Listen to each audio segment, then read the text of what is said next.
Heal to feel. Let's start this journey together. Hi, guys. Welcome back to Heal to Feel.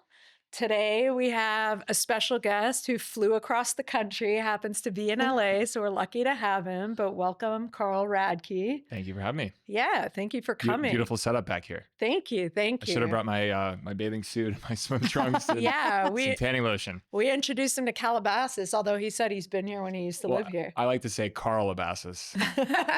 Just kidding. I'm sorry. I just found out that Carl used to live here for a few years. When did you live here again? So I graduated from college in 2007. That dates me a little bit. I turned 40 in January.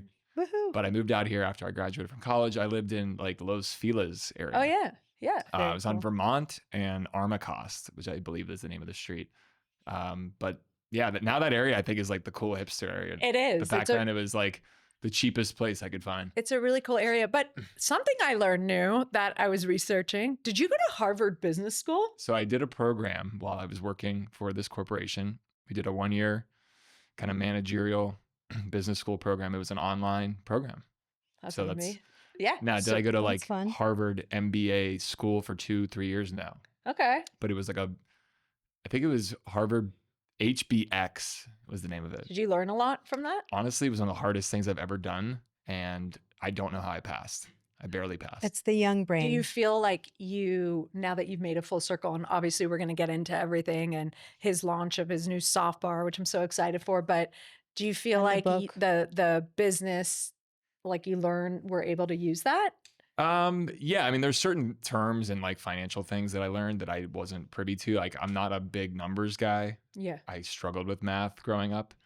So some of like EBITDA and just certain like terms, now I'm a lot more familiar with this stuff, which has actually been helpful for my entrepreneurial ways. But some of it was just like out of my league. Like that wasn't necessarily the right fit for me, but I did it because it was something that was offered to me and they paid for it. So yeah, at that point in my career, that was over 10 years ago, that whole thing, it was just a chance to further my education. I also would be getting compensated more at my company for completing. I didn't actually stay. I got fired from that company a year later. So it's really not worth talking about any of that at all. He's tall, handsome, and he's smart. Triple threat. Hardly. You're giving me way more credit than I deserve. We were looking up. I know you came out with the book called Cake Eater, right? So it's not out yet. Oh, it's coming out. It's coming out at the end of December. Okay. I was approached a couple years ago by a publisher, and listen, a lot of us who've been on Bravo for many, many years, we've seen a lot of our friends and colleagues from the Bravo world all write books, a lot of them. Some of my peers, even people I've seen that have been on less seasons of reality TV than I've been on. And I was approached by an amazing woman out of Canada, and she was like, I really want to help you tell your story. I feel like there's something here. Regardless of you being on Bravo, I'd still love to explore this. And that was just something that kind of stuck with me. Spent some time working on it on my own.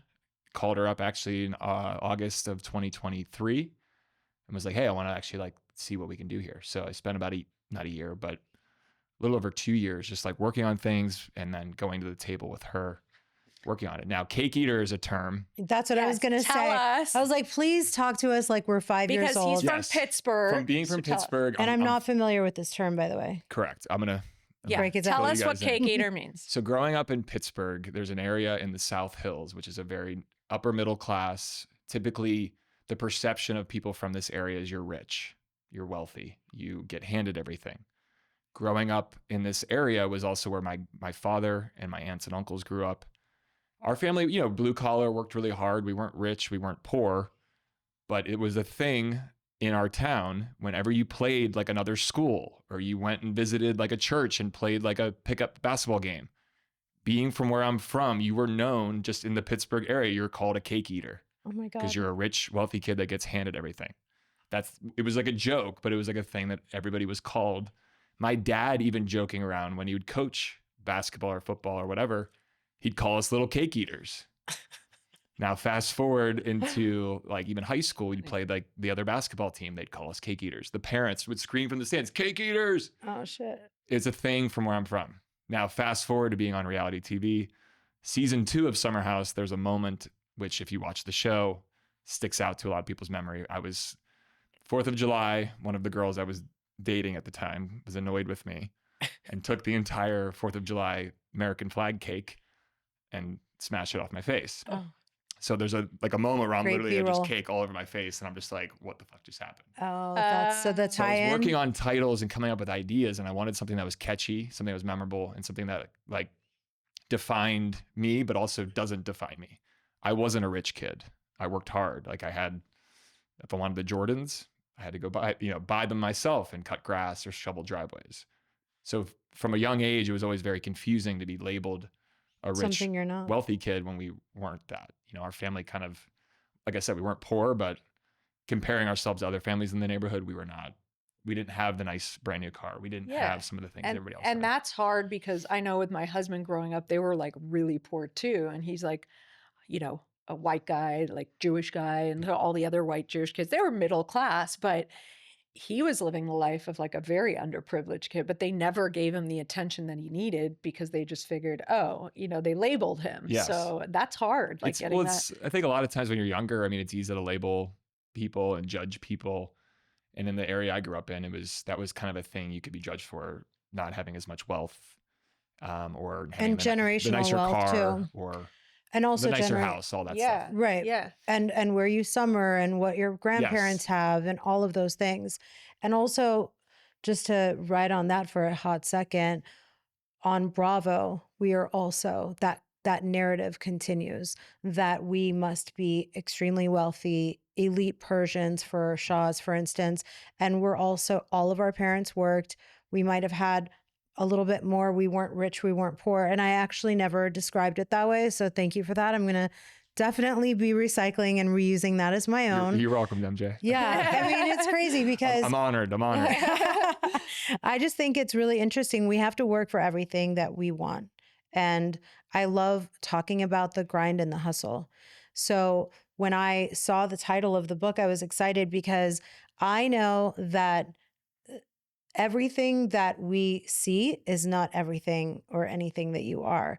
And I think that today, like just talking with Liat before you got here, I was like, I want to hear everything. Like I want to hear about, and like we, not to be corny, but we like have the questions that we thoughtfully selected, but it's like so interesting. Where do you go from like, take us back is what I'm saying. Take us back to your childhood. And also before we get into that, what was Carl's personality like as a child? Because there's so many things that happen to us in life, and it can make you introverted. It can make you, I mean, my childhood was, I was always the kid. So my brother was 5 years older than I was. Okay. So it was the two of us. My parents were very loving, but very busy because my dad worked odd hours for jobs. My mom worked odd hours as well.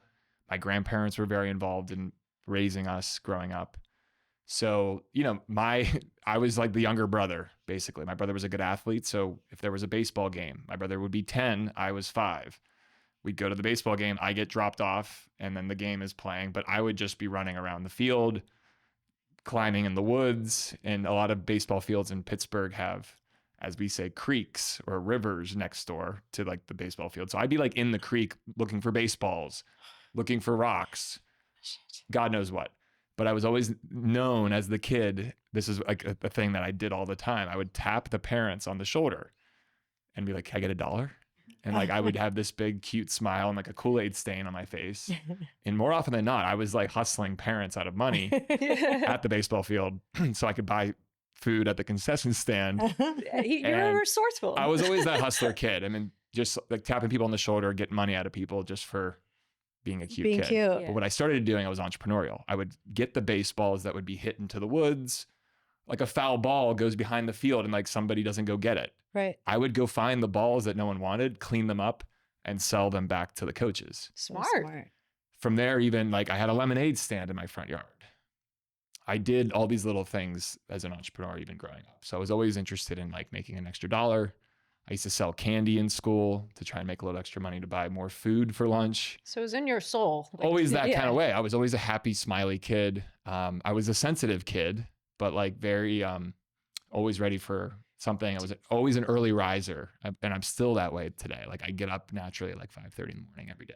Oh. What time do you go to bed? Last night I went to bed at like 10. different time frame? Like, typically I go to bed around 10:30, 11 p.m. at night, and I'm up at 5:30 every oh, day. it's not a lot of hours of You sleep. need more sleep. I've been able to get pretty good sleep or feel pretty good generally from 6.5 to If I get 6 hours. anything less than 7, I feel like I need to go to the hospital. I feel so Well, bad. Like I used to party cannot. so hard that I didn't sleep At all. So anything more than 2 hours is actually a That's win. crazy. But you know what? They also say they've done studies that like women actually need much more sleep than men. So we all send it to our 'Cause we husbands. do so We're much like, more. see, I can see that. Yeah. what did you ever feel, because it was centered around your brother and he was older? Did you ever feel like my brother's more important than me, or kind of have those feelings like everyone's going to watch him and I'm kind of left on the side? Absolutely. I mean, I think growing up, I wasn't left to my own devices, but for the most part, I was kind of just in the shadow of my brother. And he was, like I said, a great athlete, well-liked, but I was always kind of like figuring out my own way because he was 5 years older, which is enough of a gap that like we weren't best friends. Right. Like he was my hero. I looked up to him. He was Mhm. my like favorite person, but we also like were at odds. We'd fight like little brothers do. Yeah. But yeah, I don't think I clocked it until I got older, but I think there was a lot of times growing up where I felt just on my own or had to figure it out on my own. Yeah. You know, my parents were very busy, very lucky that they worked hard, but they weren't always around. So I would make dinner for myself, or, you know, it wasn't always that way, but. Would your brother babysit you? Was he kind of like watching out for you? Yeah, he would babysit. Why do you laugh? I laugh a little bit. Because Well, babysitting for him would be like we would be blasting music, making a pizza, doing things we weren't allowed to hanging do. out in your hot oven. Yeah. Yeah. So Just doing brother stuff. But no, I mean, I did feel like growing up, I had a name to live up to because our family name in Pittsburgh, people were familiar because of athletics and sports and academics. I had many aunts and uncles that lived in the same cake eater town, which by the way is called Upper St. Clair. Oh, okay. It's a really good community in Pittsburgh, but I had a lot of family there. So like the Radke name, like at church on Sunday, people knew our Radke family. At the country club, some people would recognize my grandfather because he played paddleball. So I felt like I had a name to live up to in my town. You know, you had to be good at sports, you had to be good at academics, you had to go to church, cut your grass, shovel the driveway, be a good person. Yeah, I really want that for my son because in my neighborhood and where I grew up, there were no gardeners and landscapers. It was the kids, the boys You that do it lived. yourself. Yeah. And if you were an old lady, you had the neighbor's son. I cut so many old ladies' grass. Yes. Actually, shout out to the old lady on the corner of our street. That's fun. I don't even think I would see her. She would just Right. leave a check in the mailbox. That's right. Every week for $50. Mm-hmm. I'd cut it whenever I wanted. I probably didn't do the greatest job, but I had like this steady $50 paycheck for like a while because That's this good. sweet lady on the corner needed her Absolutely. grass, and I would trim the hedges and do the bushes and all that stuff. But So let me ask you something. When you're a kid, a lot of people, because your husband even said that. My mom worked so hard and Yes. she was never around. Now as Yes. an adult, I can see, okay, she was taking care of me. But as a child, Uh-huh. all you think is my parents here or they're not here. Yeah. You're not making logical based on, oh, she's working, it's okay. So And I'm so glad you're asking this Yeah. because I am a mother that works a lot. And when I come home and I see my 6-year-old son, who is my reason for living, I also want to have a life. But like the fact that you're asking this is really important because you want to know like the then and the now. yeah, and also it's a two-part question. Number one, did Yeah. you ever feel like I don't feel like my parents are around, which a lot of people didn't because, they got to We're work grinding. and put food on the table. Number two, when you did have emotional, It's No, a Samsung. It's not it's his a fault. Samsung. It's not his fault. It has a I'm not minus. taking any call today. It's just telling me that we're on schedule. Hashtag Samsung. but when you did have emotional questions or the growing up kind of thing, did you feel like, who am I going to go to, or who did you go to, or did you internalize it and deal with it on your own? That's a really good question. I would say I didn't know how to handle my emotions or my feelings for a long period of time growing up because at one point in my brother's he was maybe, I think 15 or 16 is when his behavior started to change. Yeah. Hormones and Yeah, he was yeah. maturing or not maturing. I mean, a lot of kids were hitting puberty at 14 and 15. My brother was a later bloomer and I think struggled to fit in at school. He wasn't as good at sports like he had been growing up. And we just started to experience more things at home. He gotten arrested. He was skipping school. My parents found drugs in his room. Was this because you feel like maybe no one was home? I think my brother had other But he had to be childhood in school. things that he was struggling with. But Okay. for me, being a witness to all this and being Yeah. like significantly younger, basically what I'm saying is I didn't want to be, I didn't want to create more chaos for the house than what was already going on. So I You had to be the good kid. I was the good kid. I was the golden boy. Now I was generally a good kid, but I even strived harder to not bring home any nonsense. Yeah. Get good grades. Don't get in trouble. Do what you're supposed to do. But I would just internalize a lot. And by the way, not to cut you off, Internalize a but lot.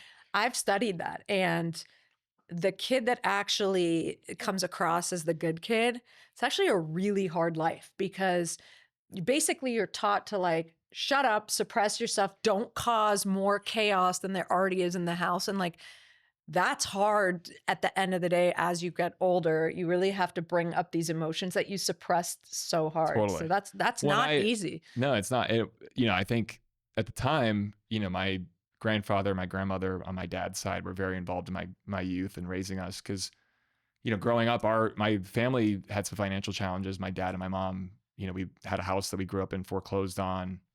We lived in like kind of an apartment building for a period of time while my parents got their feet back under them. And then we actually lived with my grandparents for about a year.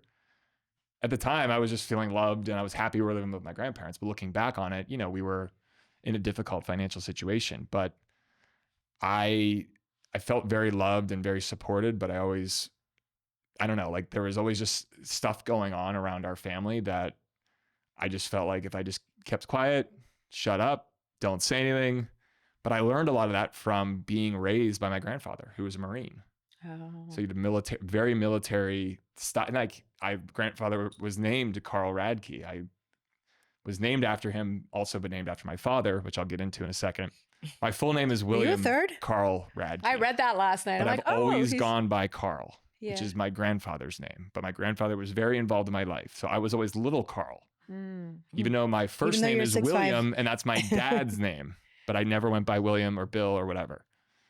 But a lot of my youth was raised by a very military style grandfather. So, I mean, so you're just basically learning to just suppress your stay emotions. the straight and narrow, chop wood, carry water, do the right things. But I will say, when my brother started to experience some issues, we as a family, I'll never forget it. We went to like a family therapy. I was in 5th grade and I remember thinking, I can't tell anybody about this.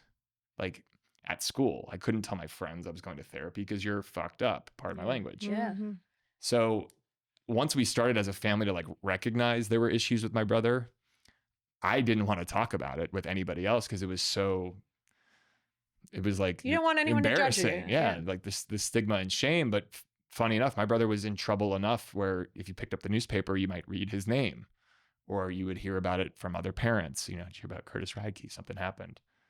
So I always had, for a while, I was trying to like be the good kid, and then I was not trying to be not my brother. Mm-hmm. But our name started to have like a recognition in town as like my brother was a bad kid. So I was always just trying my best to do the exact opposite of that. Was he, do you know why he started to be rebellious? Like, are there reasons? Yeah. I mean, I think my speculation is, I mentioned my parents when we were younger. There were some financial challenges with my family. My parents had some tough decisions to make. The house we had been living in was foreclosed on. They weren't sure what to do as far as like how to like move forward. So my brother actually lived with my grandparents for a period of time while my parents were like not with him. They thought it was the best thing for him to go live with my grandparents while they were figuring out our housing situation. And you stayed with your parents? I think was just very little at this point, but I don't fully remember.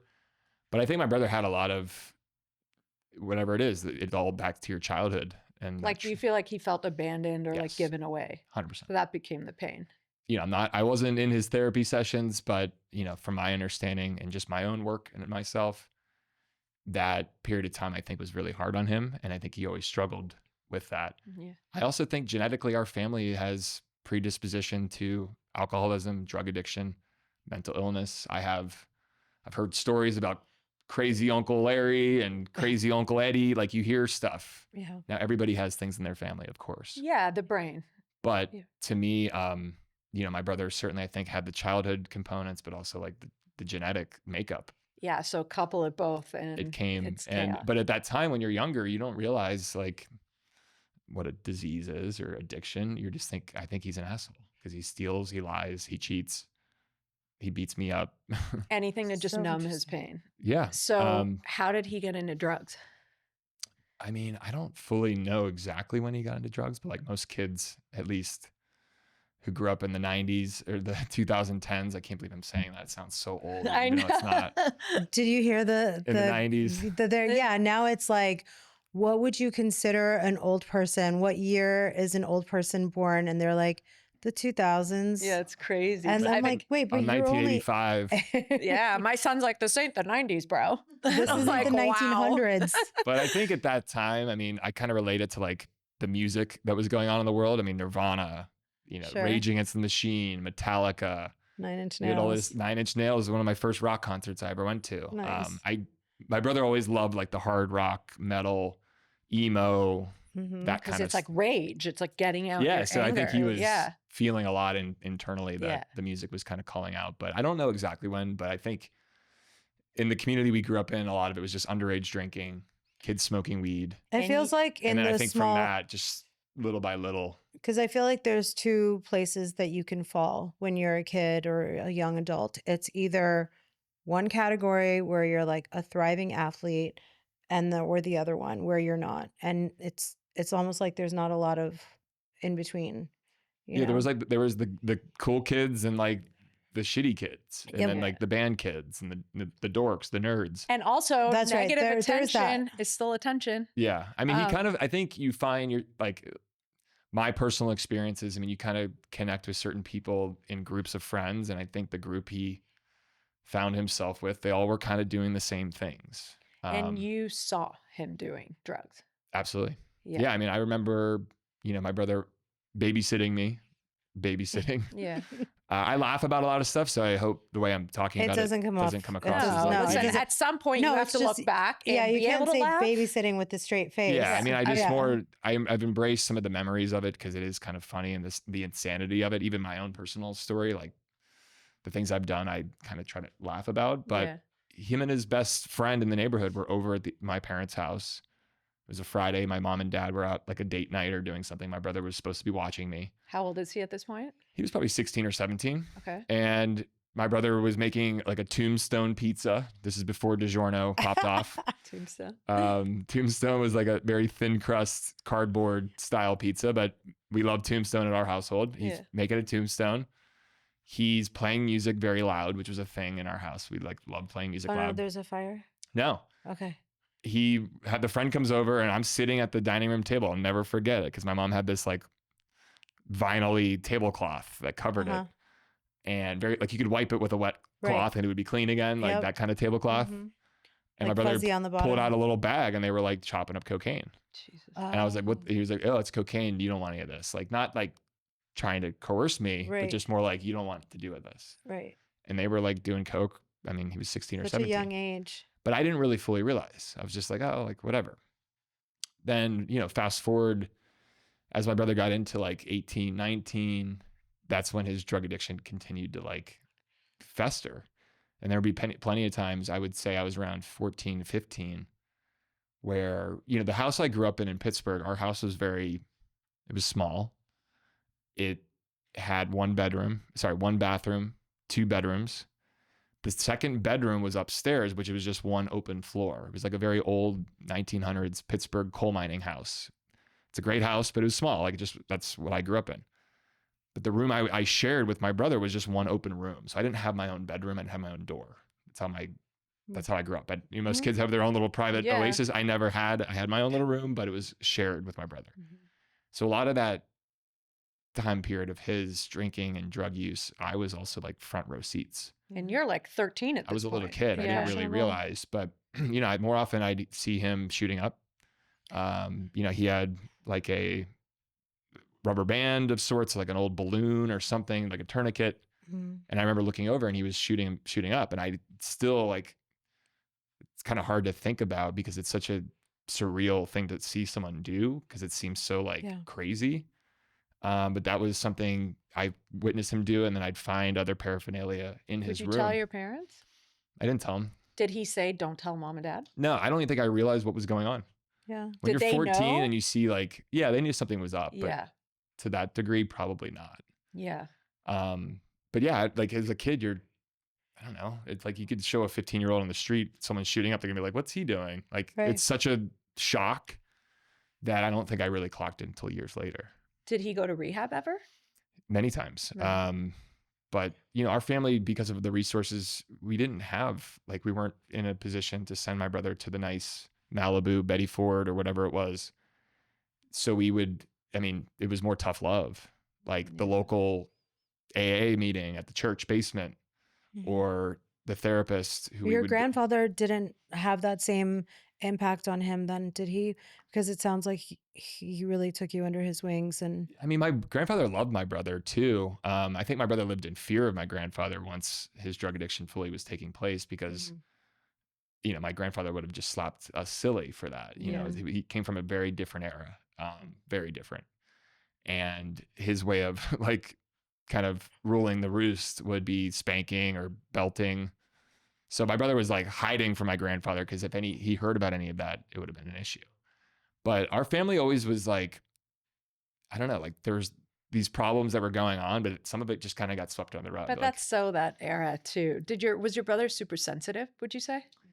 yeah. I mean, I think, yes, very A sensitive. lot of addicts are, you know what I mean? And I'm as sensitive as they come in like a good way, but yeah, definitely very sensitive for sure. Yeah. Well, Anita, who we had on last week, who like basically went to the other side and came back, she has a new book called Sensitivity is the New Strong. So just letting you know. And she died and came back. So she knows what's up. It's like soft is strong. There's a lot of good quotes about. We need more sensitive men in the world. And it used to be so like poo-pooed. And I think especially for men who are sensitive, you know, you're taught like, don't cry, tough like it be a out. man. And like I'm tough, but I'm also sensitive. Yeah. Like my husband's super sensitive, but he's such like an alpha, you know, he comes across and like that's that. okay. But you have to learn to embrace it, because it's so beautiful, because you're able to be compassionate and put yourself in other people's shoes. And I think it should just be okay for men to be sensitive. I'm trying to break the stigma of that a little bit. Yeah, I mean, I love that. I'm not perfect, trust me, but I think sensitivity, especially with men, the more we can, because a lot of men bury stuff. Yeah. And we see how that also manifests. Yeah. When men bury all their emotions and then they explode. Yeah. And you have really crazy things happen. Yeah. Me knowing firsthand what that's like. So yeah, I think it's actually okay to embrace some of the sensitivity, as long as you're channeling it in a more healthy manner versus like holding it all down because you're supposed to be a tough guy. And then when it comes out, it's like murder. Yeah. Like that's 100%. not good either. I think, I was going to say internalizing. I didn't have that same experience, but my childhood was so wrought with like, I was an only child. And so I just felt like I lived in an empty house with parents that my experience felt like I was alone. Yeah. And my experience felt like I didn't have anywhere to go with my questions, my emotions, any developmental things.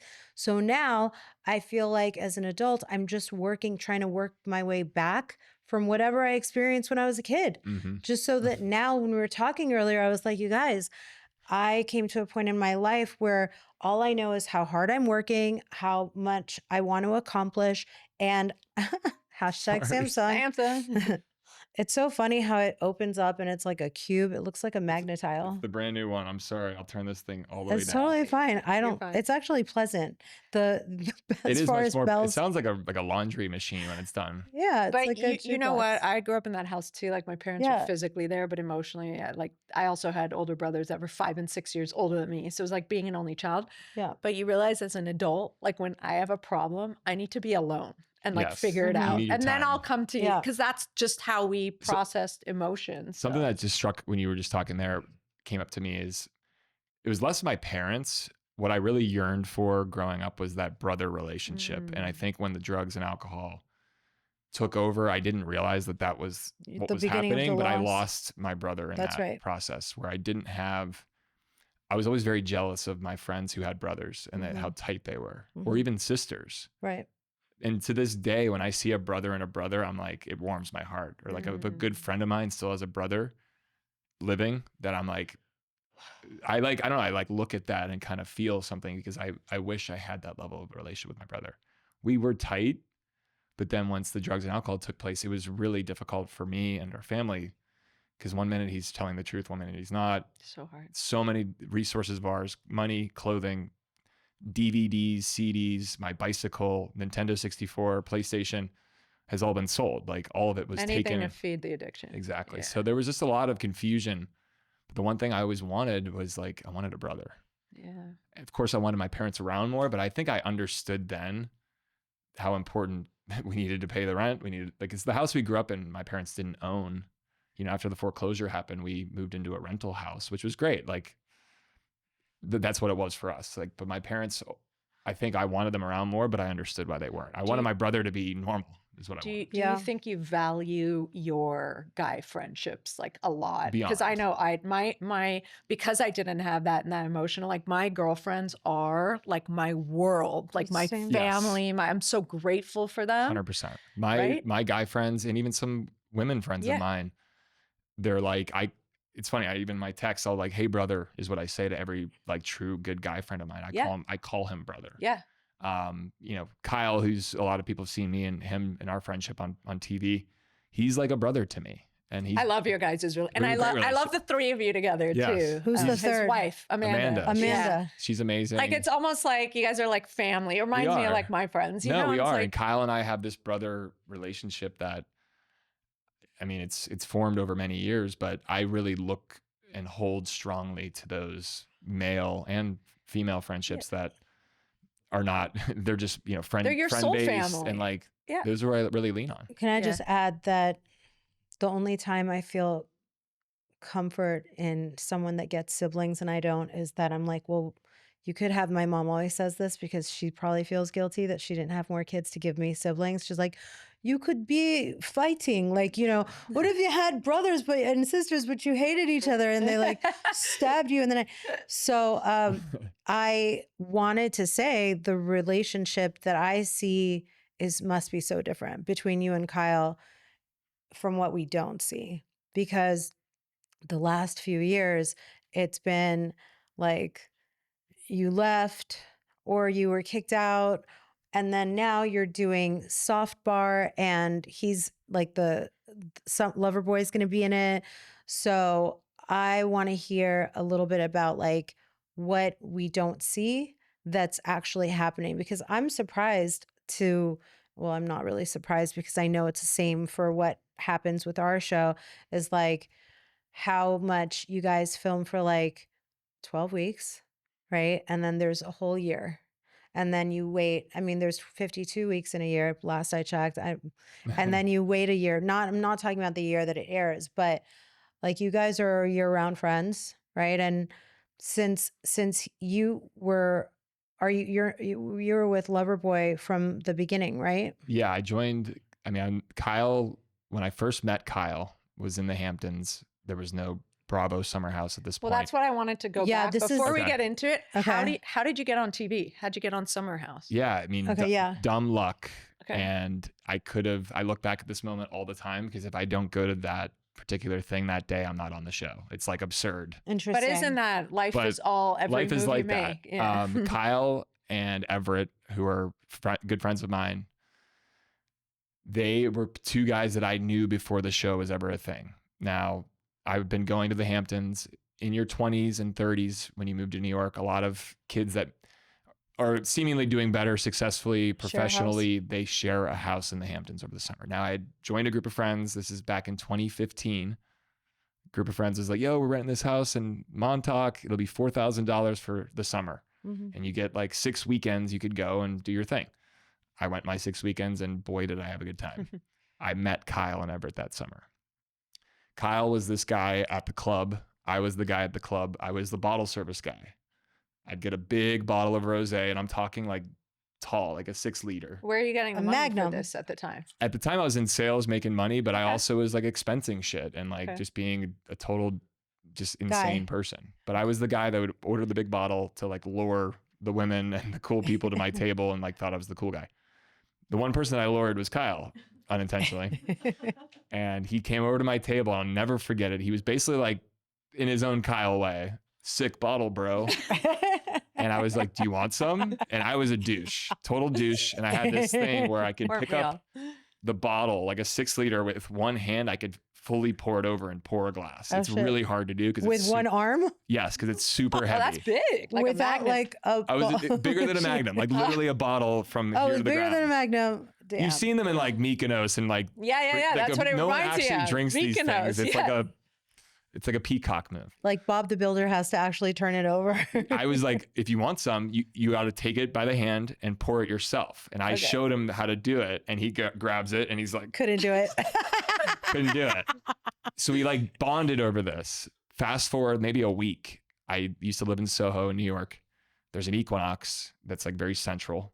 I was at Equinox in the morning, maybe 7:30 or 8 a.m. working out. I look over. Kyle's right next to me. No way. And I was like, yo, he was like, you that guy from Surf Labs? I was like, yeah, what's up, man? Like, and it was like this random, I saw you out, you seem cool. He's like, I'm an entrepreneur. I was like, oh, cool. I'm in sales, but I'm looking at doing this, that, the other thing. So we bonded over like entrepreneurial stuff, business, got each other's numbers. That was in 2015. Fast forward. We had similar friend groups. We were in similar circles. I went to a charity event. Kyle, Everett, Lindsay was there, Danielle, like our friend group. My friend of ours, he's a mutual friend, he's a dentist, was at this event. I used to work in dental. So this dentist is at this event. I'm like, what are you doing here? He's like, I'm friends with your boys. I was like, oh, cool. I didn't know you knew them. He's like, yeah, I've known them for a few years. We go to Montauk. And I'm like, I thought you just bought dental shit from me. But now I'm realizing he knows my friends. Great. Fast forward 6 months. It's May of 2016, almost 10 years ago now. I go to the dentist, the same dentist I saw at this charity event with Kyle and Everett. Fast forward now, I'm at his office. He would buy dental products that I would sell, and also he would clean my teeth. He also did some dental work on me for a little bit. He was a great guy. And I'm in his chair. It's sometime in May of 2016. I sit down on the chair and he goes, your boys are going to be on some TV show. I was like, okay, cool. Like, about what? He's like, it's some reality show on Bravo. And that was it. That's all he said. I sat down on the chair. He finished cleaning my teeth. We talked about other shit. I got back out into the lobby of his dentist's office. This is like Fifth Avenue, Upper East Side. Sit down in the lobby and I emailed Kyle and Everett from my phone. And I still have the email to this day. Oh, yeah. Hey boys, I'm at Lane's office. Lane was the dentist's name. Just got my teeth cleaned. He was telling me about some reality show in the Hamptons. What's this all about? Without a beat, like 2 minutes later, Kyle emailed me back. It's funny you ask. We're looking for another guy. No way. Kyle put me in touch with the right people. I spoke to them. Was it Lauren? Her and some other executives at like Noah. Right. Yeah. Noah was at the production company at that point, not at Bravo. But right. Yes. They had a guy that they really liked. He was one of Kyle and Everett's friends who dropped out. And essentially I was like the last. So I joined the show. What year did you and Kyle and Everett join? Because I remember the show, the first season of Summer House totally different. Took place filming in 2016. Was you with the twin girls saw it 2017. January of 2017. And the first season premiere. But the first season, this has to be said, the two twin girl sisters. Yes, Lauren and Ashley. Were very different from what it became after the girls left, because one of them is married. Ashley was married, right? Ashley was married. And lived out here with her husband. Yep. And then I always got a big kick out of the fact that they're from Carlsbad. I know. they're actually awesome girls. They're a lot of fun to party with. And that was like the central core friend group was the twins, Kyle, Everett, Lindsay. Yeah. I was a little bit of the outsider, truthfully. Like I knew everybody, but not as ingrained. But were you comfortable being on camera?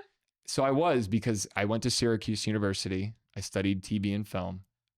My high school, not high school, it might have been 8th grade superlative. You get like a yearbook and it's like most likely to be an astronaut, most likely to be a lunch lady or whatever it is. Most likely to be on TV. Like that was me. That was your Really? superlative. Like I always liked being in front of, like, I don't know, like I like the attention. I was shy still too though, but I liked that feeling. Yeah. But a lot of people that know me really well aren't surprised at all that I found myself in this world because I went to school for it. I worked in Hollywood for a few years behind the scenes. I had modeled, I had acted, not successfully. But when the chance came around, Kyle's pitch to me was like, it's more than just getting drunk and like having fun. Yes, that's what we're doing, but there's a platform here. There's something else that could come from this. And that was to me the most exciting part is like, sure, we'll have a lot of fun. We're already doing what we do normally. Now maybe we could build a business off of it, or maybe there's something else that could come from it. So that was the most appeal. And what did your family think of the situation? And were you close to your brother at the time? It was rocky. But at the beginning, I was very proud of me and very excited for me because my family knew that like I had wanted to do TV. And so the family, I think initially was like, okay, cool. But like, we didn't know what this was going to be. Yeah. Season 1 of the show. Yeah. We did a crossover with Vanderpump Rules, which was like stamping of like, this could be a really cool thing if it goes right. I didn't know who they were. Oh. No, they told us like, hey, you're going to be filming with these girls from LA. And I was like, oh, cool. They're like, they work at a restaurant. I was like, oh, even better. Like, I was a douche, total douchebag. I was like making fun of Stassi to her face for being a hostess at a restaurant. Oh, wow. Like they go back, we're at a clam bake, and I'm like, oh, you're a hostess? Cool. Like, but Sheena, Stassi, Kristen, and Katie, the 4 of them, the first filming we ever did in the Hamptons was with Vanderpump Rules. Yeah. Because it was Stassi's birthday. She went to Montauk. Yeah, it was a little And guess transition. what? She hangs out with her New York friends. We are the New York friends. So we were very lucky from the beginning with the show and just like the support we got. But I don't think any of us knew what it would turn into. Every season, you're used to this. Like, you're not really sure. There's a delay when it comes out. The ratings are a big part of it. Individually, maybe you didn't have a great season, and are you going to come back? Like, there's always these unknowns. And so when do you start to have problems with drugs and alcohol? I mean, I was having them already, just didn't know Already, it. before the show even started. Yeah, I mean, I think if I really was honest, like I knew I drank and did cocaine different than everybody when I went to college. I mean, I didn't try cocaine until I was a sophomore at Syracuse on a spring break trip in Acapulco. Shout out to Acapulco. Shout out to the Mexican cocaine. Oh my gosh. Remember that show? Was it MTV, like Spring Break? Yes, great show. Well, all my, it was a crash course when I got to Syracuse because I was this kid from a little town in Pittsburgh. Like, underage drinking was the thing, maybe some weed. But other than Coke at my dining room table from my brother, that wasn't a thing. Around. No. But like all my roommates in college were Upper East Side, New York City kids or New Jersey kids who'd been going to clubs in New York since they were 14. Right. We go to these clubs and they're like, let's get a bottle, let's get tables. And this is before I turned into this. Yeah. I'm like, we don't just go to the bar and buy a drink. Like, you Right. get your own area and it costs $3,000 and you're like the coolest person. I'm in. Wait. So I fell in Okay. love with bottle service way back in because of my New York City roommates. Cut to this new show called Next Generation, and Candy NYC. Burris's this. daughter gets a 15K tab. And we've all been to that club, and it is that expensive if you don't know what you're doing. Yeah. I mean, If you don't know LA what you're too. doing, but LA also- too. Yeah. So, and also if one person is picking up the whole tab and the new guy who's the son of a crypto guy allowed her to pick up this tab by herself and invited a lot of girls' friends that day. So Tommy and I fell over because Candy Burris, obviously very successful and very liquid. When I heard the number 15, I was like, wait, could it just be $1,500? And I was like, no, of No, course it's $15,000. So easily. you're talking about the $3,000 table back in, 2016, right? Yeah. So, I mean, LOL is Well, in the like, days of I mean, bless their hearts on Next Gen, but I mean, more and more the bottle service thing is not as like it's not even happening not anymore. a big of a deal. And I know a lot of Right. nightclubs they're hurting because of that is how they generate a lot of their revenue. So where does Carl now get to, oh So- shit, like I need yeah. to become sober. This is getting in the way of, Yeah. my life now. I mean, I don't think I realized I had a problem until I would say 2019. So to me, like everybody else had problems. It wasn't me. Yeah, I used to laugh at people that said they were sober. I used to be really hard on my brother about his problems and challenges. I remember even early on Summer House, we, do the interviews in the chair and you're in the green screen room. And I was explaining why I was doing whatever I was doing the first summer. I was being a total asshole and acting really crazy and not treating people well. And I was like making excuses for why I was acting this way. And a part of why I said was, well, my brother's a heroin addict at home and all this stuff. That green screen was then used on the show. So my brother was all excited about supporting me on my show and this TV thing he had been watching. oh man, And he tunes into that episode and I basically just throw my brother under the bus that's on national TV. And that severed your guys' relationship. Beyond. And I get like kind of goosebumps about Yeah. it because it set our relationship to a different direction. Even though we had been in we were brothers. We always loved each other, but that really created a huge rift. The context was, would he not talk to you after Well, that? not even that. Facebook at the time was still probably the most popular, social platform. And he went on Facebook and posted picture after picture and post of you after partying. just of like, this is what Bravo TV wants to say about me. And I've seen that with all his, I like, did this not. is a typical day in my life with his family. And it was like pictures of him and his, my nieces and nephews. He had been married, but it was a roller coaster for him. But his reaction to it, I mean, you look at it and most people would be like, you kind of just go like, it's a reaction that you would expect from someone that I think struggles like that. And then you mentioned that your grandfather now passes and my away. grandfather What passed. year was that? This is in 2017, like right when 2017 started. So January of 2017, Summer House season 1 comes out. The next morning after it premieres, I got fired from the company I had worked for. I was driving a company car on the show. I deserved to be fired. My sales numbers were down. I'm on a TV show. There was just a lot of like things. So I got let go. My grandfather passed away. And then literally like a week after my grandfather passed, before the funeral is this episode of TV where I talk about his heroin. Damn. So I show up to my grandfather's funeral and me and my brother aren't speaking. And honestly, the last time I spoke to him to his face was at my grandfather's funeral, was that particular day. We had to carry my grandfather's casket. I did a eulogy. My brother also attempted a eulogy. He was not in his right frame of mind, but yeah, we carried my grandfather's casket, and I told him I loved him. Did he say it back? I don't think he uttered it back, but I think there was like a bond in that moment. And then from that point, I went back into my own little addiction world and my own insanity in New York, but my whole thing was alcohol and cocaine. So I wasn't like sleeping on the street. I was like going to clubs and spending money. It wasn't a needle. It Was that wasn't the a last time tourniquet. you saw your brother? That was the last time I saw my brother. And then he passed away when? It was August of 2020. Okay. So a few years after that, but. And that was from drugs. He overdosed from heroin.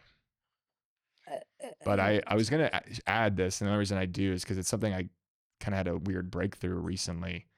I go to AA. I've worked the program and worked steps. But even outside of that, I've gone to Al-Anon, which is something my family used to do while my brother was alive, where Al-Anon is intended for family members who have addiction or struggle, but it's for those family members to better come together with other families and help understand these issues and all these things going on. So it's very powerful. I highly recommend anybody who's in a relationship with someone who is an addict or an alcoholic. If you don't explore these opportunities, it's really hard sometimes for that individual if the other person in their life doesn't fully I've heard grasp that you elements of really it. should do that. So you can It's something I urge any relationship. If you have one person who's sober, the other person's like, I'm fine, but I try my best to support him. Yeah. The way you support that person can be really helpful to going to Al-Anon. So I have now been going to Al-Anon post my brother's passing, just because he's still a big part of my life, and it feels important to spend time like thinking. Like I'm still grieving the loss of him. Yeah. I'm still Do you processing feel it. his presence? At times I do. Yeah. I connect with him in various ways. But this particular meeting, it's something I never thought about, and it made me cry in the moment. I was explaining my brother's passing. Basically, my brother was found under a bridge in downtown Pittsburgh, and this is a bridge that a lot of addicts and people would, use or sleep or whatever it is. And I was explaining this story in this Al-Anon meeting, and one of the women that was leading the meeting, she had lost her brother many, many years prior to an overdose, and she was like this beaming light in this meeting, like just she was so like positive and thoughtful, and she basically was like, "What was the name of the bridge?" And I said, "The Liberty Bridge." She's like, "Liberty? He's free." I was like, I just like, and I get, chills about it again, just because I've had to do a lot of like, I turn a lot over, he's in a better place. He was really sick. He was really struggling. And a lot of folks that struggle with heroin or other mental illness, they don't make it past 40, and he lived to, I think he was 41. He lived a pretty long life, all things considered. But at the end of the day, like my brother was in such immense pain and struggle and darkness. Like honestly, he's in a safer place, and he's protecting me, and he's looking out for me. He's free, Yeah, so for sure. there's been a lot of healing still that I've done even since he's passed. But the biggest part of that healing was getting sober myself. Because I had this comparison. I'm just doing coke and alcohol. I'm fine. Like I literally remember like over an 8-ball of cocaine and not sleeping for 3 days. People be like, yo, you good? I'd be like, no, I'm fine. I don't have a problem. And like them being like, You'd go party and then go straight to filming. All the time. Like at Summer House. All the like time. not sleeping. I was always known for not sleeping. I would go until I literally couldn't go anymore. Jeez. But that's when I really realized in 2019, even before my brother had passed, that I was in I had a really rough season of Summer House.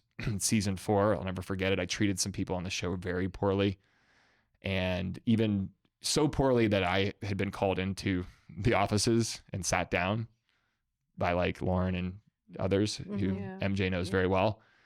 And these women were very helpful and very supportive, but also like looking me in the eye and be like, you need to get help. And that was one of the first times I actually had like adults who weren't like my friends be like, yo. And I was like, yeah, okay. And I'll never forget this moment. I keep saying I'll never forget these moments, but I have these things that like really still kind of hold me.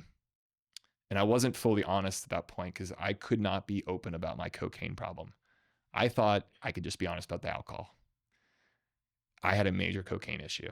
And this individual was like, you need to get help. I'm not saying you need to go to rehab, but you need to like get help for real. And I'm like, yes, I'll take care of my drinking. And the way that she looked at me, she was like, Glenda, I'm dying to know. Is it just your drinking call? And the way she said that, oh my God, I unraveled. I was just like, they know. And that the jig was up in that point because I'm like, wait, everybody now knows that it's also cocaine. Because that was just another drug publicly that still to this day, seemed like it was there's another weirdness around. Like you can say you're now sober from alcohol. Everybody's like, way to go. You're the man. Right. You talk about cocaine. Everybody's like, oh my God. Like, really? Yeah. Because, and a lot of it's people. still like another, even heroin almost has like less of a stigma. Yeah. Because people get into pills and that's more normal. Of course, we've all taken a Percocet from our mom's medicine cabinet because she had a dental surgery there's a lot of reasons, but the cocaine thing is like another crazy. What do you think it did for you? Did it give you confidence? It gave me confidence. Beat depression? It made me happy. Yeah.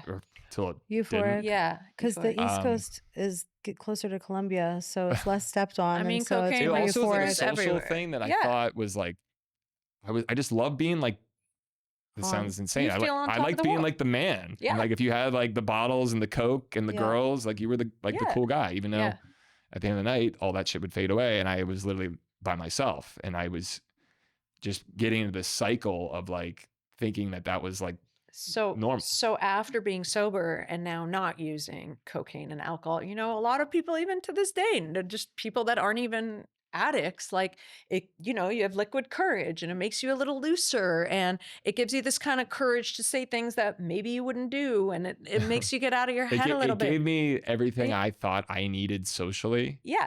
But there was, I thought people would like me more. I was more interesting. I could have a better conversation with a girl. I was funnier.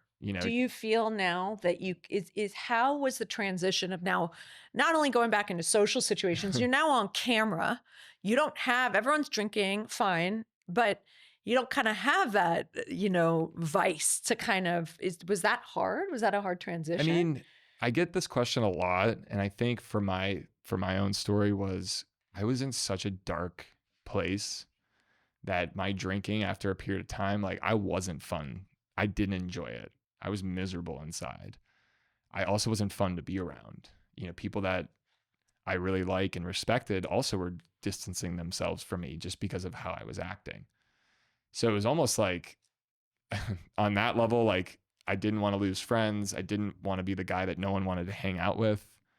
So it was like kind of scary at first because I was like, wait, it's been me. Like it took time to like actually realize that I was like responsible and accountable for all this stuff. But initially I was always blaming and pointing fingers at everybody else. So we say what I've studied is kind of like before you come here, you kind of work with your guides on the other side, you pick out your life purpose. And then how am I going to get there? Right? Like everybody almost disowned me when I went on Jeff Lewis Live. I'm like, we pick our parents and they're like, fuck yeah. Why would I pick an abusive dad and all this? But let's say you want to be a drug counselor. Hypothetically, I always say this, like, you're not going to wake up one day and go, I want to be a drug counselor. You're going to have kind of maybe a rough upbringing. Then you're going to get addicted to drugs and you're going to overcome it. And then you're going to get there, which leads me to my softbar question, because had you not gone through maybe seeing your brother or the addiction in the family, and then the kind of feeling more alone and wanting to fill that void, and then doing the drugs and then getting better, and now seeing this market where, wait a minute, like, I want people to be social and have a cool place to go that doesn't have this shit that you want to put in your body. I don't think you would have gotten there. And I think you're just like at the tip of the iceberg. And when I saw you on Summer House and a certain someone said, it's like not going to make you money, or it's not going to put you, I was like, that should get him in fuel, to kind of go do this even more. But I love the idea. Talk to us about it. And I do think this is going to be a major thing, because there really aren't many places like that. Yeah, no, thank you. I mean, I look at, even I've taken a step further than that. Yeah. I don't think I would have gotten sober had I not been on Summer House, because I don't think I would have had that footage of our. Yeah, they always say it's like the best therapy, because you can watch yourself. It's a mirror into your life. Accountability. Like, either you're willing to accept or not. And listen, like, I love being on reality TV because, well, for me, I don't blame editing ever. It's, you see me for who I am. And honestly, a lot of what people have seen, it's me. Sure, there's things I wish maybe were a little bit different, but no, like, you're actually seeing me. And what I was watching, I watched the show too. Like, I'm a huge fan of Summer House. I love our show. Yeah, love that. I watch it back and I'd be like, oh my, like, I am fucking insane. Like, I don't even like now. Me I'm gonna go either. and watch from season 3. 1 through 4. There was moments of me that are very difficult, like 4 especially. Right. No, I'm gonna start. Or even from people like my mother was like, I don't like you. Like, yeah, your mom. My mother was like, your mom is telling you.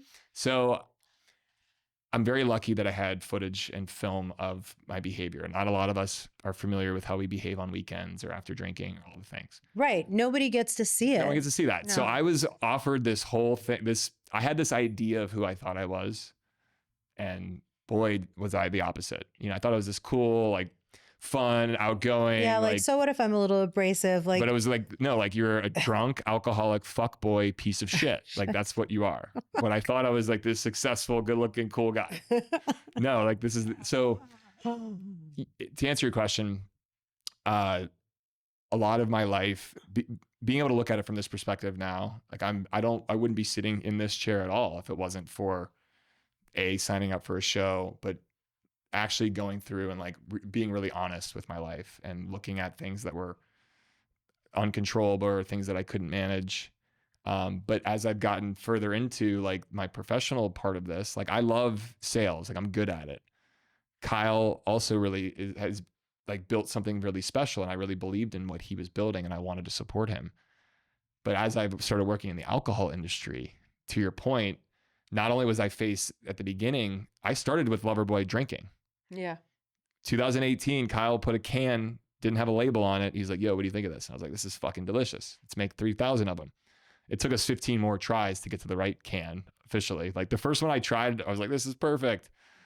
Like, Amanda sips it, she like throws up. She's like, that's not it. Like, I would have drinking anything. Yeah. But I guess what I'm getting at is I worked in the alcohol industry, and then I got sober because I had to. It wasn't this is cool, this is what everybody's doing. I hit rock bottom. I'm going to die. I hit rock bottom and I almost died. Truthfully, like, my last day of drinking and using cocaine, January 7th, 2021, January 6th, the day before, was a pretty iconic day in American history for a lot of us because of what happened in DC that day. There was rioting, there was a whole thing going on. I'm not very political, but that day was upsetting for me personally. I was working at home with Kyle. We were doing Zoom meetings still at the time because COVID was kind of lingering. And I would drink wine while doing Zoom meetings, or drink Loverboy while working at home. And I'm like 5 o'clock, typing, having a good time, sipping, throw on CNN. And I'm like, what the hell is happening down here? Continue to work, drinking. Now I had a couple drinks. And what do? Call the cocaine dealer, which is what I always did. Delivery in 30 minutes, ordered a bunch of drugs. I just hung out in my apartment and drank and did cocaine and drank By yourself. By myself all night. I don't remember what happened, but all I know is I woke up the next afternoon with like tons of missed calls, people like really concerned. I called many people I probably should not have called. People higher up, professional people, like at 9 a.m, like blackout, fucked up, like saying crazy shit on the phone. It was a cry for help. But I came out of that and was like, I can't ever live like this again.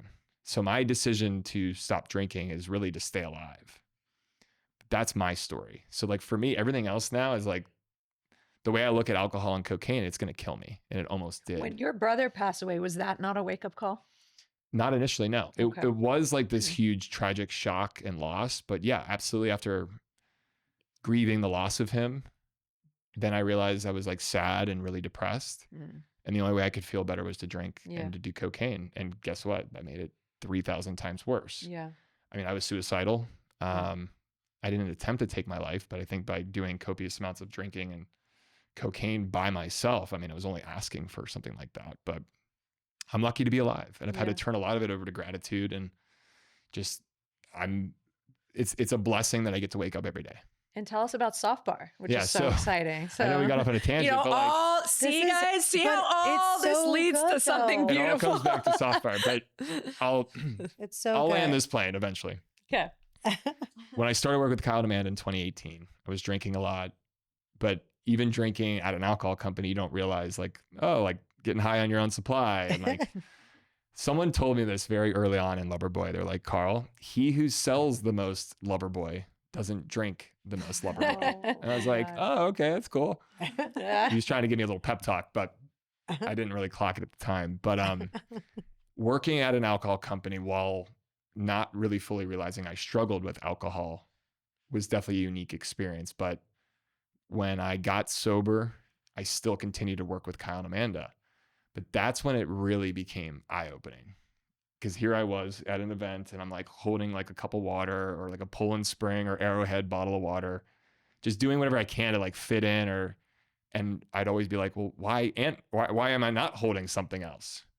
Well, there isn't anything else. So like I just went through it because I loved Kyle and Amanda. I wanted to be part of this business, but I couldn't drink alcohol to stay alive. So it was like this weird world I was in. But over time, I realized there's opportunity here. And I'll never forget this conversation I had. Someone at a company that sells a lot of alcohol that works with us. I'm not going to name the company, but they sell a lot of alcohol, millions and millions and millions of dollars of alcohol every year. The president of the company doesn't drink alcohol. Wow. He pulled me aside at a meeting. He's like, hey man, I'm going to talk to you. And he's like a very professional, but kind of intense person. And I was like, oh God, am I in trouble? Like, what did I do? And he's like, come over here, I want to talk to you. It was like at a diner in New Rochelle, Westchester, New York. Pulls me aside. He's like, I just want you to know, me and my wife watch the show and you should have nothing to worry about. Like, I'm proud of you. Keep going, doing your thing. I'm like 15 years sober or whatever he said. I forget exactly the time, but. Oh, so he noticed. The president of this company doesn't drink. I was like blown away. And then over time, I kept meeting more people. A general manager at a bar. Like, hey man, I don't drink either. He's like, I work at a bar. Wow. How would I survive? And I'm like, oh, interesting. Little angels that and you were meet placed. a bartender who's super cool and bubbly. And she's like, yeah, I don't drink anymore. I'm sober. Right. And you meet another sales rep for a cool wine company. Yeah, Carl, I haven't had a drink in 10 years. I'd die if I drank wine. I'm like, oh my God. Just keep meeting people. And I'm like, wow, now I understand there's more like people like me in this world. But then spending more time looking at the non-alcoholic options, there wasn't a lot of options. And taking it a step further, where do people that don't drink hang out? Coffee shops, bowling alleys we talked about, libraries, I don't know, yoga studios, gyms. Oh my God. Yeah, like but I'm reaching here. I mean, these are all like The daytime library. things, by the way. Where do you go where you're like a Libraries cool, hip are not person, open you every wanna day, and they close I socialize? want to at be around 5. other cool people. Yeah. And I live in New York City. I still like going out and being social. I love good food. I like getting dressed up. I like putting fucking hair gel in and like looking decent. Yeah. But I can't drink. So what do? I just kept going and being social and realizing more and more there's nothing that actually is something I would do like or want. So I started to ask more questions, and it was more about Loverboy at the time. We didn't serve any non-alcoholic options. So I asked Kyle, I was like, let's make a non-alc. And he's like, okay, yeah, that's a good idea. But like, it wasn't a big focus. But we had a lot of women that are fans of our brand, pregnant. How do I drink Loverboy while I'm pregnant for 9 months? It's a good question. people that are diabetic or Lyme disease, people that are religious. Tons of religious communities don't drink. There's a lot of different reasons why people aren't drinking alcohol. But people love Loverboy so much, they wanted to be a part of the brand because of the fun and the cool and the things that Amanda and Kyle stood for. So once we launched the non-alc version, it was through that I was like, wait a second. Now we have non-alc drinks, but there's nowhere to fucking drink them because most bars aren't all of a sudden going, okay, non-alc, come on in. There's there's maybe non-alcoholic beer. There's one or two options, great. Yeah. But most of the time, those options are not necessarily. And also then you're around drunk idiots too, which I don't know about you, but like if I'm out and everyone's wasted, I would get irritated. I'd be like, after a while, it's not somewhere I want to be. I do go to bars a lot. I'm very social. I go to clubs all the time. But to your point, I think there is a need for a space that is still fun, elevated, premium. But oh, by the way, there isn't alcohol here. There's great coffee. There's great matcha. There's great non-alcoholic drinks, but also things that are going to make you feel good. And there's ingredients out there that people are using every day in their medicine cabinet or at Whole Foods or at Erewhon. Mushrooms, electrolytes, vitamins, taking those ingredients, but applying them in cocktails. Yeah, I love taking it a step further. So I started to just like firsthand see it as a consumer. Now, for Soft Bar, would it also be this like where there kind of that club atmosphere where there's music and you can 100%. dance, or is it more like cafe? It'll be more cafe, but at night, our bar does lend itself to having music. Are people going to be like doing the stanky leg on a Saturday night? Probably not, but you never know. If those functional drinks get you hit. Listen, you never know if if everyone's sober and they're all feeling it just takes one person to start the party because people have it in them. They just don't have the courage. No, and sober dancing, fun fact, is actually awesome.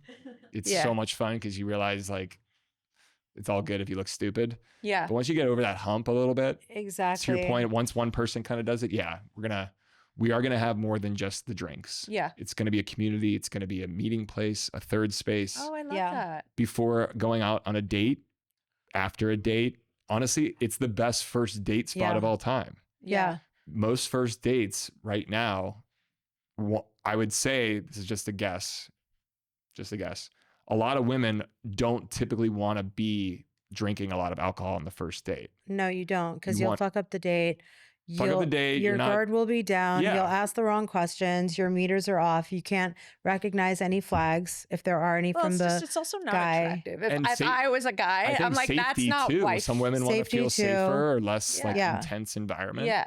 So I really think what we're providing is also a need too, like just a really cool place that has great stuff, but there is no alcohol. Well, I think LA should be your next. Do you plan on, like, if this does well, to kind of Absolutely. make this? I would love to get it, outside of New York. I mean, I live in Brooklyn, so that was the first obvious choice, but I really believe where we're located in Greenpoint, Brooklyn, which is adjacent to Williamsburg, it is actually like a need there. Now, there's great coffee shops. They all close at 4 or 5. But the cool bars, they open at 5. But they don't serve a lot of non-alc. So I'm like, everything I'm looking for still doesn't exist. And even better, I went out to we were watching the New York Knicks playoff basketball, it's like 2 months ago now. Yeah. Go to this bar. And I'd been going to the same bar watching the New York Knicks because they've been winning. It was our lucky bar. Yep. Every time I went there, they don't have anything non-alc. But I would just go because I want to watch the Knicks. Yeah. I didn't spend any money 3 days in a row. Wow. And I sat at a bar for 5 hours. Wow. And also to your point, so it's like hilarious because these bars are like, oh, who's going to buy your $15 drinks? Well, I don't buy any drinks at your place because you don't serve anything I want. That's true. But also to your point, like for me, when I was pregnant or, if I'm not drinking that night, I'm like, no, I'm just going to drink water. Like, why would I want to drink a mocktail with all these sugar and calories and crap? Right. But I love that you're making these health conscious. Like what most people view as like a mocktail. That's like the common word for like just an alternative non-alcoholic drink. My business, Soft Bar, we're not serving mocktails. That's not even a part of the program. I love that. That's we're also serving a soft cocktail. A soft cocktail starts as a soft cocktail. It's very intentional. It's all specific. It is not mirroring or copying a formerly alcoholic beverage and now it's non-alc. That's not what we're doing. It starts as a specific non-alc beverage, but we use really premium ingredients. And then my bartending team comes from a premium upscale hospitality business in New York City called 11 Madison Park. Now, people talk about French Laundry on the West Coast. 11 Madison Park is our East Coast French Laundry. It's like the best hospitality spot in honestly probably the world. Their bartending quality and what they make there and how they make their drinks is another level. It's advanced. It's like premium. But what we've done is taken that kind of expertise, but apply it to non-alc. I love that. Because my whole thing is I like nice things. I like going to great coffee shops or cool bars or restaurants. But then when you start going sober or non-alc, it's like an old, like shitty real estate office that has one coat of paint on it. And now they serve mocktails. And it's like, it's made with crappy ingredients. I don't want to go calories. there either. I want to go to a place that feels like everybody else is going to. But again, oh, by the way, there is no alcohol. Yeah. So I've taken like really professional hospitality people, experts in coffee, non-alcoholic beverages, and it like kind of combined things that have been right in front of us, but people just haven't looked at it the way I am. Will there be any food? Absolutely. Awesome. Healthy food, Love. light snacks and bites. We have a chef, but not like a sit down full restaurant. But the white space we believe is, you just nailed it, is sugary and unhealthy. Yeah. That's right. Like I get drinks handed to me all the time, and this looks pretty healthy. So our drink, funny enough, why we became partners in it is because same thing. Like this is healthier. This was made by bioscientists, so there's no crap. And it was made by doctors. For 10 years they worked on this because it's anti-inflammatory, it reduces gut, skin, all that. They've even started studying like autism and cancer patients. Like even cancer patients love it because it's getting the correct nutrition. I would never be, I'm such a health nut. I'm a health nut too. And like, I always look at the labels. Right. I'll send you some. And in a lot of ingredients. non-alc, I highly recommend look at the labels still, because it still has a lot of calories, carbs, or sugar. Right. And just because I'm not drinking doesn't mean I want to replace it. Right. Yeah. And that's the white space in this business right now, is because people aren't taking it to the level we are yet. I love that. But to answer your question, long-winded, we're getting our first location in Brooklyn open. When? It opens at the end of August, early September. We're coming. All right, I gotta go to New York for the first trip time. back Once we get to that New proof York. of concept open, trust me, I would love to bring this to other markets, but the first focus is New York and just getting it stood up. Yeah. But we are going to be launching our own products. Amazing. So like a canned or bottled soft bar beverage. I didn't want to lead with this because I wanted to build the community and the experience first. Mm-hmm.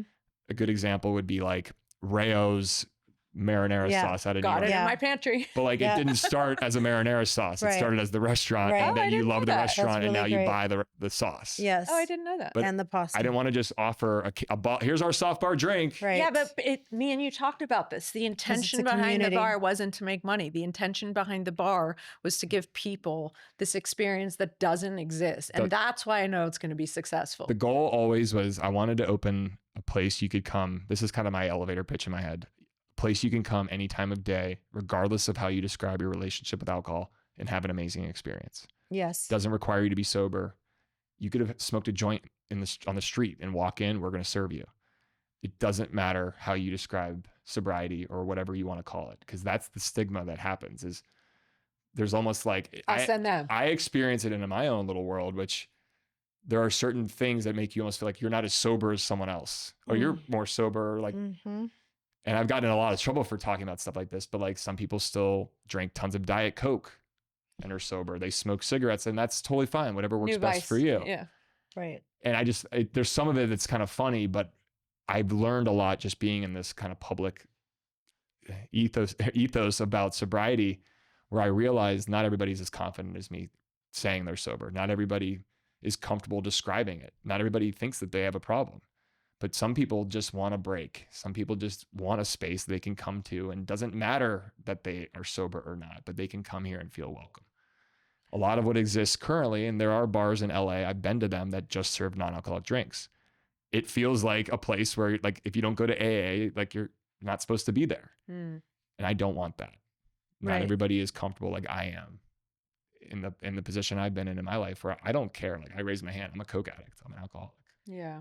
I Like, love that's that. totally I think fine. you're going to make such a difference in so many people's lives who are going through that right now, and then also just providing like a solution, and like, hey, it doesn't have to be that serious, you know. And even it's not like a I see it with religion. Oh, you're not that Jewish because you don't go to temple on this. Oh, you're not that Christian because you don't. Who gives a shit? Like, just do you. We all compare. Like, I get the comparison. Trust me, I compare myself to other there are other sober like advocates out there. Like there's guys that I look up to and women that I look up to and aspire. And I almost compare myself to them because people they're very complimentary about things I've done. And I don't feel like I've done anything, quite frankly, but I aspire to be like some of these other individuals who really embody like that kind of lifestyle and really live it and speak about it. I'm just a regular dude who's just been open about my stuff. I'm not a doctor. I'm not a therapist. I'm not some guru. I just try to explain and share what I've been through and what works for me. But I really believe the more we're just accepting of there's not one size fits all, even in AA, like true abstinence is a small percentage of people that successfully achieve that. The days now of like, I mean, there's other things that happen with people's lives that they maybe need a cigarette, or maybe they need an energy drink, or maybe they need a case of Diet Coke. A case. Or whatever it is. Yeah. I think if that's your best solution to support you and your journey, go for it.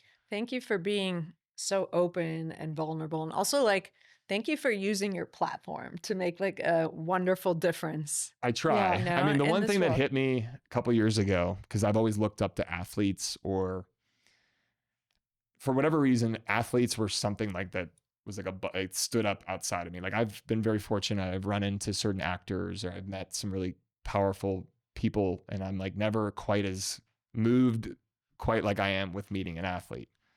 But when I saw athletes like Michael Phelps open up about his mental health and addiction, I saw guys like Kevin Love open up about his mental health.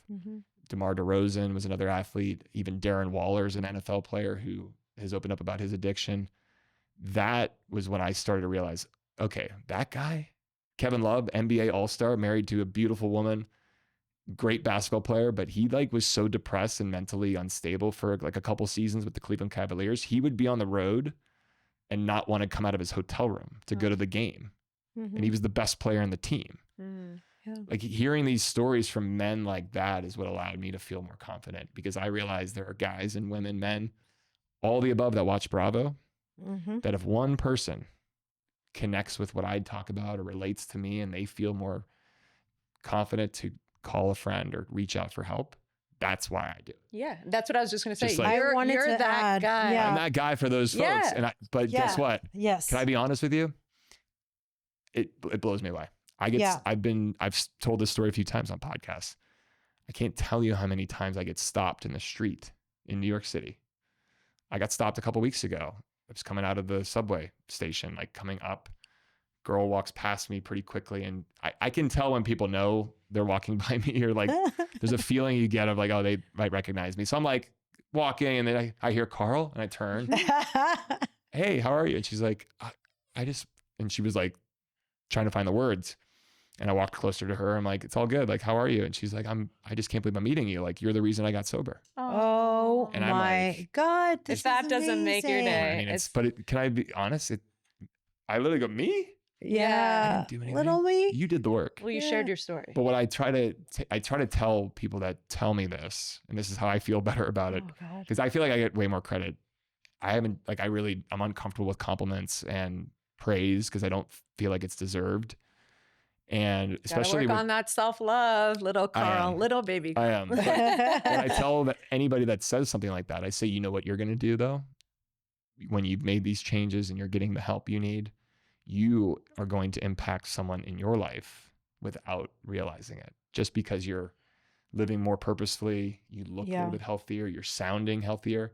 Your neighbor, the girl you work with at your desk, God knows who, someone in your life over the next couple of years is going to be impacted. is And by the watching way, without Anita, who was realizing it. here Yes. that I told you crossed over and actually got a second chance at love, like she was dead on the table. She said she walked in that near-death experience. A lot of people have talked about this, and she talked about a tapestry. And it's like this big woven tapestry, this beautiful painting. And every single one of us are this woven thread. Yep. And she goes, the biggest misconception that we live in this world that we don't realize is that we are all connected. Every single choice you make influences that. And when you are not being yourself and you're depriving the world of who you are, you're messing with that beautifully woven tapestry. And so like, just that girl or what you did with that girl, what you just said, it reminded me of it because you're like, then she goes and talks to her Yep. neighbor Well, and like that's the just gift. I feel your like. That's right. yeah. So To pass it even on. if you're not famous, even if one smile to somebody, you know, Darman, our neighbor, like produces this one guy that was about to be suicidal. He's all over the internet now. And he was in Australia and these two people came up to him. He was about to commit suicide and they gave him kindness. And now instead of becoming a doctor, he's that guy that goes, do you want a hug? He, you know, I've all seen over that. the Yeah, internet. yeah. And like what he's done, like he'll pretend and he'll go out and he'll be like, pretending to be amazing. homeless and see who gives him kindness.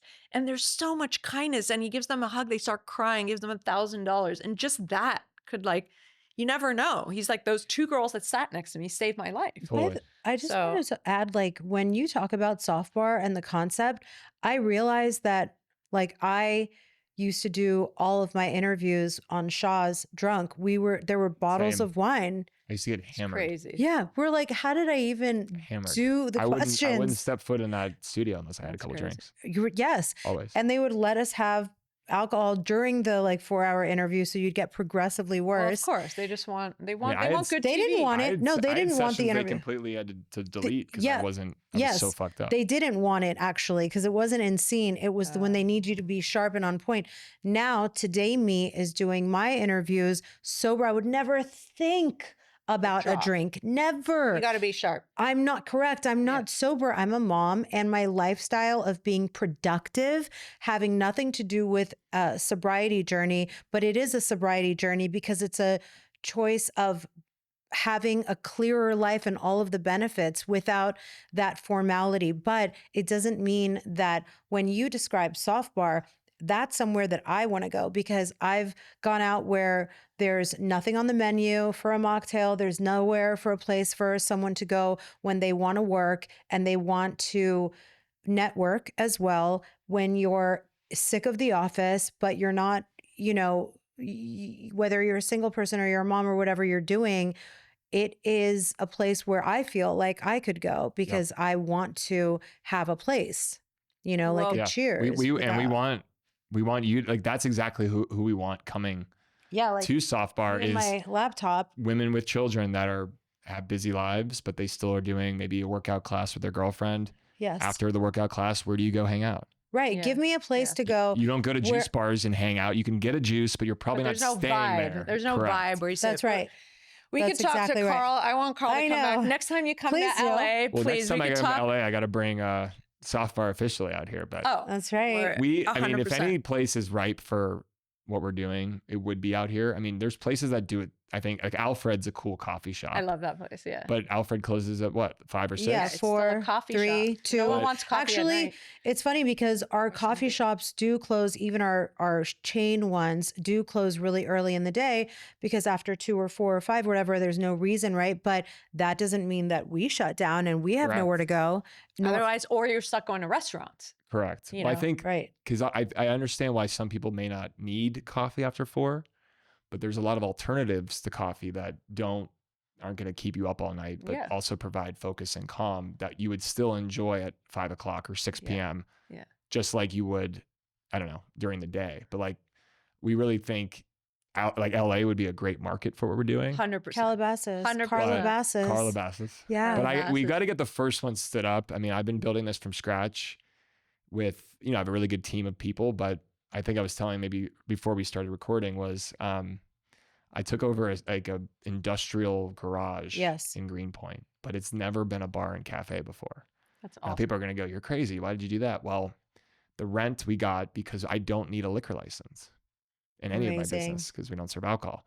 We found a really cool spot that because of where it's located would not get a liquor license. And the reason it was empty and people not renting is because no one could wrap their head around ever signing a lease on a place that doesn't have a liquor license. Because in your head, So smart. that's how you make money. But what I'm building and the way we put it together, we believe we can make money, but we have low rent, but I had to Low build rent. out the space. So That's amazing. plumbing, electrical, That's crazy. it From started scratch. basically from scratch. It was an empty 4-wall box that has a Yeah. garage. Yeah. The garage has been taken down, glass be put in. We've got a really beautiful bar, cafe area. We've got tons of seating. There's an event space. There's food. Awesome. It's something I've put a lot of work into, but it's never been anything but soft bar. Yeah. And that's why I love it, because it's going to have a feel and experience to it because of just what was there before. This building has been around for 100 years. Wow. We did like a tax assessment on it from back in the 1930s and 40s. Like there's photos of this space from 1945. And there's like an old Ford Model T parked out front. Wow. That's whatever really car at the cool. time it was. So it's But got good energy. it's got a lot of like history Yeah. and what we're putting in there. It's just funny. Like across the street, we have like ABC Stone, which is like a beautiful stone and granite company. And then we are Soft Bar. I love that. So I love how there's great. like stone and then this whole concept across the street. Well, So congratulations. Big year for you because you're going to have your book and soft bar. I got a lot going on. Things are on the up and up. I don't know how else not to like, I'm better when I'm busy. Yeah. If I sit Yeah. around and think too much, then I'll get crazy. But Yeah. doing all Love these it. things, I'm very lucky that it's all kind of come to this. And you said something earlier that's like still everything in my life has kind of shaped me to be in this position I'm in today. And you really learn to appreciate the journey and not the destination. Yeah.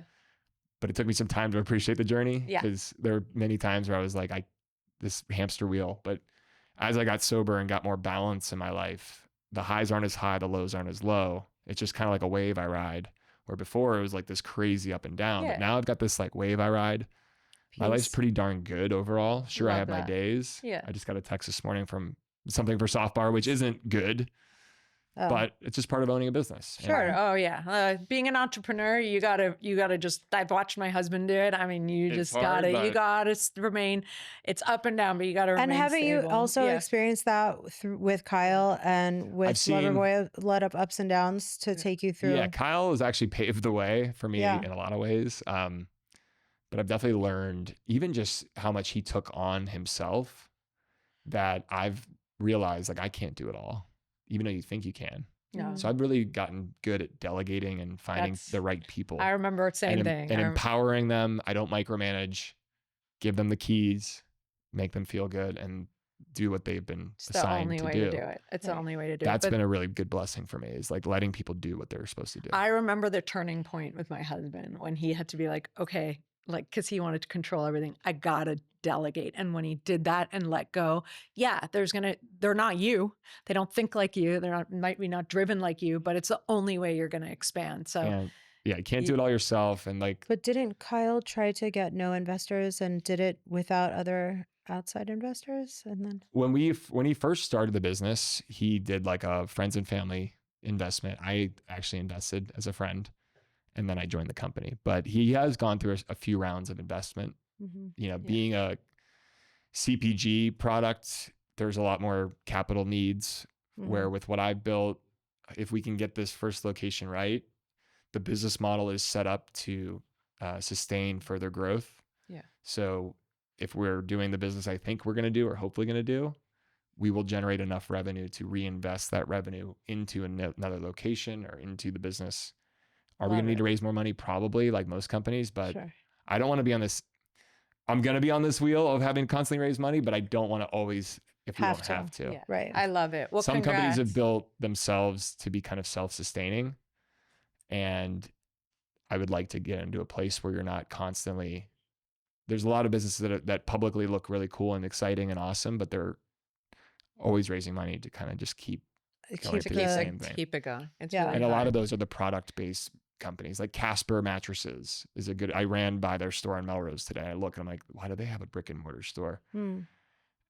I mean, they spend so much money on marketing and online customer acquisition. Like, Right. I- And what's the reason that they have the brick and mortar? Because they look, need it. that's what it takes to sell need it. the Yeah. mattresses. You They have need to- someone to go in and physically try it out. But those companies, They may lose money from the brick and correct. mortar But it in looks order like they're to so sell. successful because they're everywhere. They're always everywhere, but they're barely breaking even because it costs you $1,000 to sell you $1,100 That's crazy. as a company. Sometimes. Right. So interesting. All right. My Well, we got to Samsung- wrap this up. We could chat forever. I'm getting No. yelled at for the last No, 30 you're not minutes. getting- this is awesome. I could talk to you for a million hours. There's so No, many other questions, but I feel like I'm a rambler and I go off on little mini tangents. No, but you were really open and vulnerable, and I wanted people to see like how you grew up and how, not the like, this is heel to feel. This is really getting deep with people and really understanding people on a different level that's shown in public. So thank you for being open. I always like the chance and vulnerable to show more of myself that's not necessarily on the Bravo yeah. wavelength. Yeah, we've seen that. Even though it's me, and I'm very proud of everything, but yeah, well, it's nice when people get to know me for more about me. Instagram and Softbar, is that all on there? How do people follow you? So Softbar you can find on Instagram, so at Softbar Cafe, and then on TikTok we also have a lot of stuff going there at Softbar Cafe on TikTok. And if you want to find me, I'm just at Carl Radke on TikTok and Twitter. Simple. On TikTok, you're not going to find that much stuff other than me doing fit checks. I like my style, but love it. Love that. Instagram's you can really find more about me and just everything else going on. The book, we're going to be opening the business in early September to the public, but a soft opening at the end of August, which we hope some cameras will be there. Cool. Well, congratulations. I'm excited to see what comes. Thank you. We'll see you guys next time. Thanks, guys. On Heel to Feel. Thank you for tuning in and listening to this week's episode of Heel to Feel.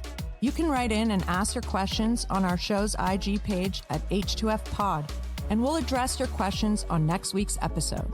If this episode helped you, we would love for you to share it with your friends and family. Share the fun with all those that can benefit from a good laugh or cry with us. Please rate and review the show on Apple Podcasts and Spotify, and we would greatly appreciate you.